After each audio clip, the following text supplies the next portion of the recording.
Sejam todos bem-vindos ao canal Falando de Humanas.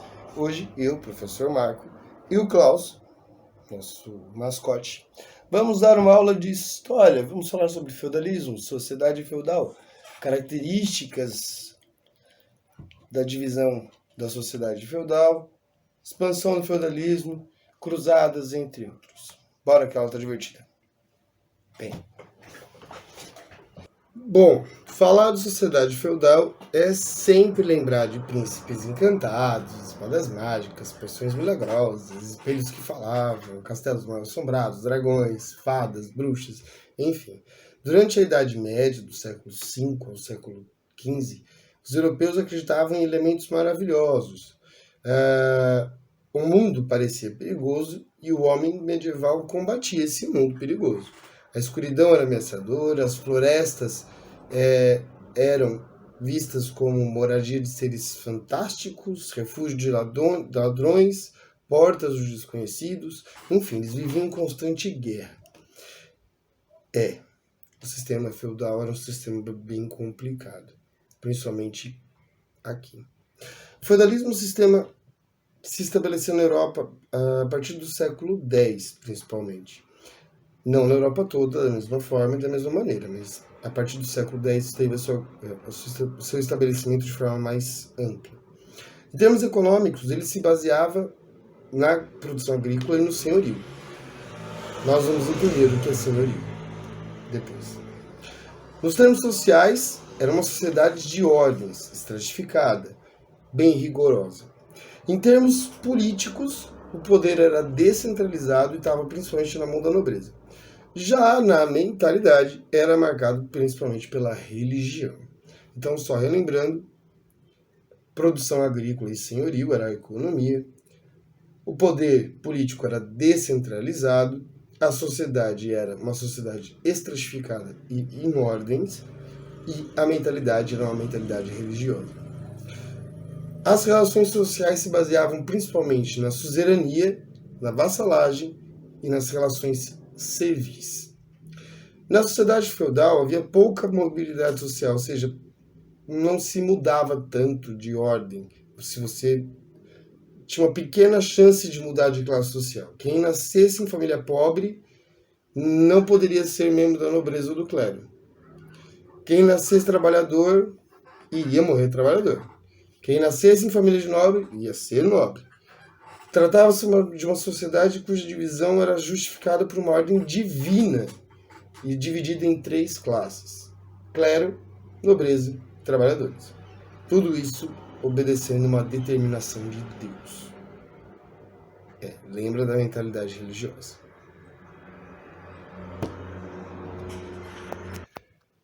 Bom, mas existiam sim as suas divisões sociais, como eu acabei de dizer. E não é porque o poder era descentralizado que não existia um monarca, ou seja, um rei. O rei não deixou de existir. No último vídeo de feudalismo, que vocês podem ver aqui em cima,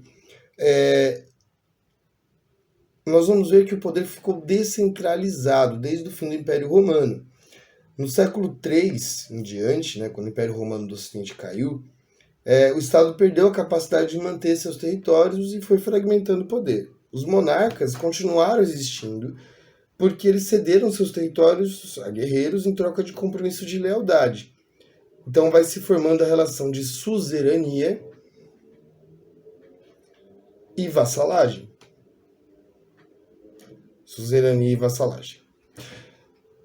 Por meio delas, um suzerano cedia um bem, chamado de feudo, e em geral uma extensão de terra em troca de auxílio militar.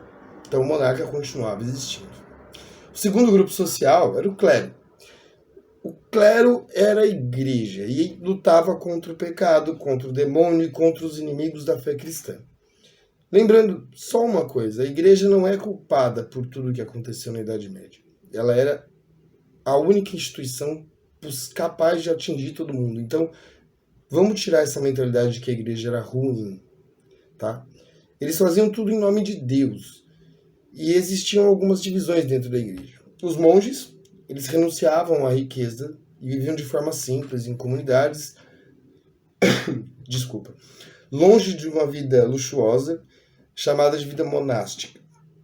Os padres viviam nas vilas e cidades, cuidavam dos seus fiéis, ministravam as missas, batizavam os recém-nascidos e combatiam os pecados.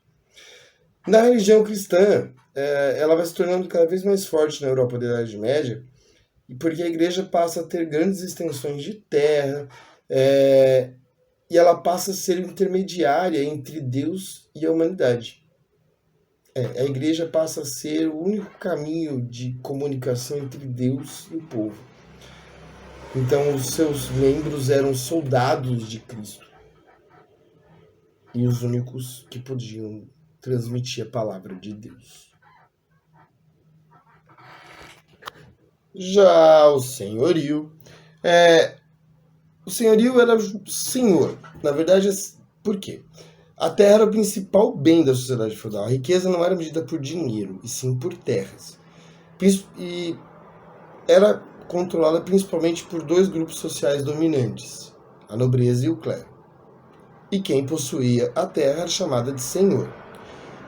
O senhorio era a unidade de produção feudal, ou seja, o lugar onde se produzia aquilo que era indispensável para a sobrevivência de homens e mulheres medievais, gêneros agrícolas, gado, artesanato e etc.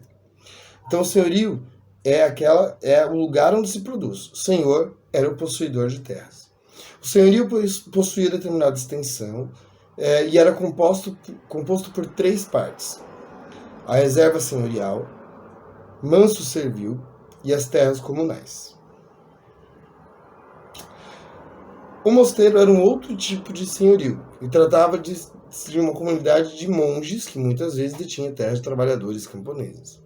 O senhorio era uma expressão de poder da grande nobreza, porque além de importante fonte de riqueza, representava um controle sobre os camponeses. No senhorio exerciam as principais atribuições da nobreza, que eram a justiça, a cobrança de taxas e o exercício da força militar. Não se esqueça que era por isso que o rei cedia suas terras. Os castelos altos e imponentes simbolizavam a diferenciação social entre os honrados, nobres, que não se dedicavam aos trabalhos manuais, e os trabalhadores que ocupavam as terras, se ocupavam das terras do artesanato. Clero reza, nobreza guerreia, servo trabalha. Era isso. Os trabalhadores.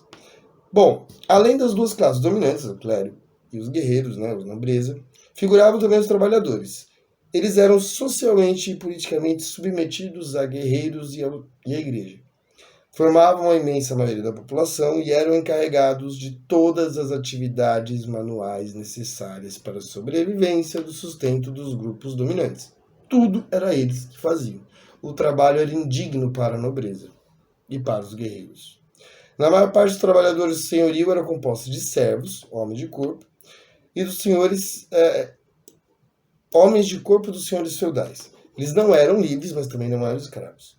Não podiam sair dos seus domínios do senhor sem permissão. Eles estavam presos à terra. Eram obrigados a dar parte da sua produção, uma obrigação chamada talha, está aqui do lado. Eles também tinham que trabalhar alguns dias nas terras do senhor, outra obrigação chamada corveia,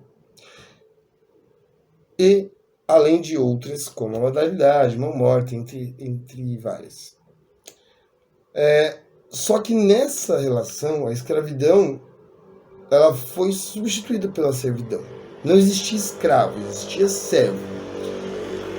O trabalhador não era propriedade, então ele não era uma mercadoria e não podia ser comprado ou vendida. Ele era um servo, então ele trabalhava para o senhor, é diferente de escravidão. Então o senhor feudal não tinha o poder de mercadoria ou de propriedade em cima do servo. Beleza? Alguns camponeses possuíam extensões de terra e por necessidade de segurança ou por imposição do senhor, podiam incorporar suas terras ao senhorio, que era aquela porção onde se produzia tudo. Em troca, deviam parte da sua produção ao senhor, uma renda fixada em impostos ou dinheiro, que era pouco usado. Por isso os camponeses eram chamados de rendeiros e tinham uma certa autonomia econômica em relação ao senhor feudal.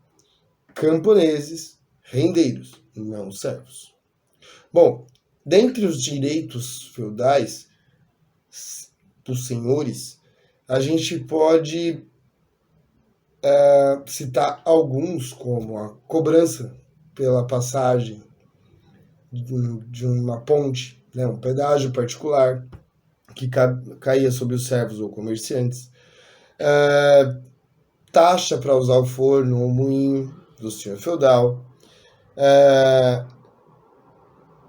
Isso chamava-se banalidade, está aqui do lado.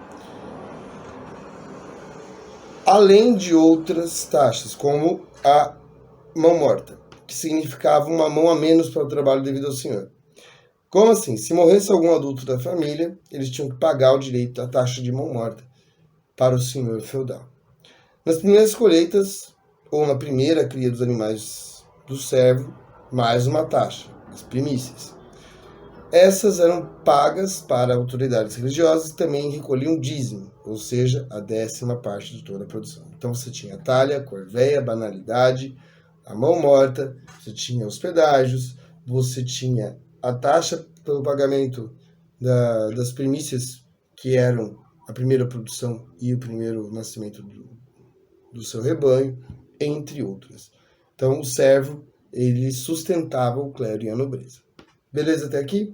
Próxima aula vamos falar de expansão feudal, vamos falar também sobre o comércio, entre outras coisas. Beijos do titio.